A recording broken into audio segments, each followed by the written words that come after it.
Good morning, good afternoon, good evening mga Calvin. Kung anong oras mong papanood itong ating vlog na to, ay update lang natin kung ano nangyari sa atin kahapon. Grabe, kalbaryo yung nangyari sa atin kahapon nang pagpunta natin ng Bukawi Pet Market. Napakaaga natin pumunta at umalis ng Candaba, Pampanga. Almost 3 o'clock AM tayo nagbiyahe.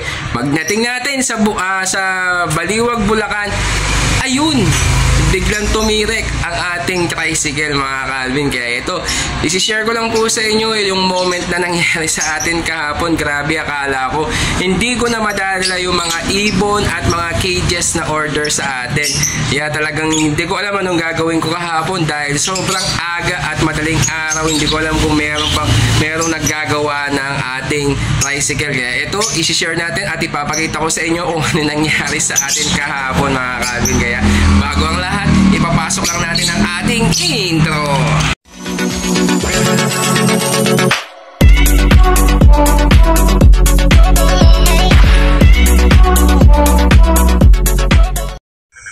Time check mga Calvin. Ito, pupunta tayo ng Bukawi Pet Market. Ayan, yung mga deliver natin sa Bukawi Pet Market. Almost nasa 40 pieces na ibon, kasama 6 na cages na second hand. Ayan, ito pa yung pangatlo, ito pa yung tatlo, at isang malaking flight cage. Ayan, bali yan, time check, nasa 3 o'clock AM ng madaling araw dito sa Candaba, Pampanga. Bali, pabiyahe na tayo pa Bukawi Pet Market. Kaya ingat-ingat sa atin sa pagbiyahe natin. Medyo marami tayong sakay na mga cages para safety tayo makadating ng Bukawi Pet Market. Ayan. The next day. Ay grabe po mga Calvin, na tumirik tayo dito, hindi umaandar yung motor natin. Grabe, ang dami pa naman ng delivery. Ay, nasa Baliwag, Bulacan tayo, sa may McDo, sa may overpass. Ayan, ay, ayaw umandar, kahit na i-kick ko, ayaw pa rin,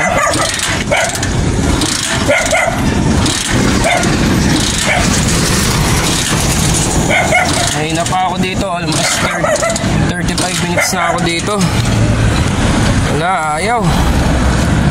Ewan ko na paano. Yan, idol, ayaw umandar ng motor ko. Tinirik ako dito sa Baliwag, McDo. Ayan, dito ako sa Baliwag sa may flyover. Ayaw umandar, biglang tumigil. At ayun na nga mga Calvin. Yan, pinakita natin kung ano nangyari sa atin sa Baliwag, Bulacan. Doon pa tayo tumirik na ayaw umandar ng ating tricycle. Grabe, kinabahan ako nung gusto nun at pinagpawisan tayo. Akala ko hindi ko na madideliver yung mga order natin ng mga ibon at mga cages, at lalong-lalo na yung mga nanalo sa atin dahil yung araw na yon kahapon pinipick up po nila yung mga napanalunan nila sa ating parapol mga Calvin. Isang oras tayo dun, grabe. Buti na lang merong naging concern sa atin, isang bakla, nagustuhan yata tayo, joke lang mga Calvin, sabi niya meron daw 24 hours na bukas na motor shop.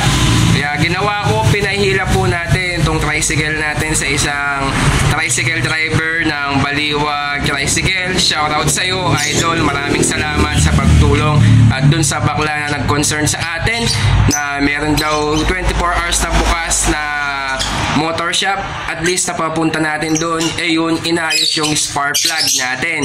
Medyo kalawang na pala yung spark plug natin, hindi na siya kumakapit doon sa kuryente, kaya nawalan po tayo ng kuryente ng ating tricycle.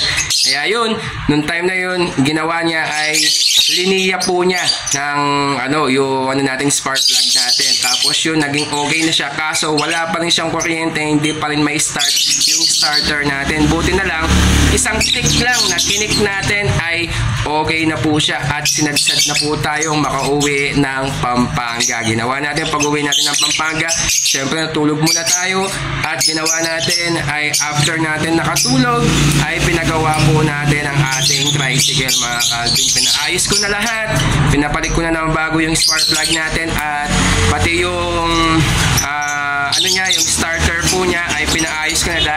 naglulus na din po mga Calvin. At yung battery naman natin, okay pa kasi bago-bago lang yung battery natin, kailangan lang natin nabili yun. Kaya yun, okay na yung tricycle natin. Pero syempre papacheck up pa rin natin pag meron ulit tayong mga kikitain dito sa mga ibon na kukuhanin natin siguro by the next week, bago tayo ulit pumunta ng Bukawi Pet Market sa second week of Friday, siguro March 16. Nandun po tayo, ay March 16, March 15. Nandun po tayo, March 15 or March 8. Nandun po tayo sa Bukawi Pet Market. Ay, March 8 tuloy. March 15 po. Ayun, tinitignan ko sa kalendaryo. March 15, nandun po tayo sa Bukawi Pet Market. Bago tayo pumunta ng Bukawi Pet Market, ipapacheck up po natin ulit ang ating tricycle para hindi na po mangyari yung nangyari sa atin. Buti na lang ay naging okay po yung tricycle natin at yun nga po ay na-deliver po natin lahat ng mga order natin at wala pong pending mga Calvin. Sa awa ng Diyos ay nakagawa pa rin tayo ng paraan at nakadating tayo na safety sa Bukawi Pet Market. Kaso late na nga lang ako nakadating. Almost 7:30 na ako nakadating. Yung best na 5:30 or 6 AM nandun na tayo. Kaso syempre pinagawa pa natin, tapos umaga na tayo nakadating at sobrang traffic dahil marami na pong pumapasok.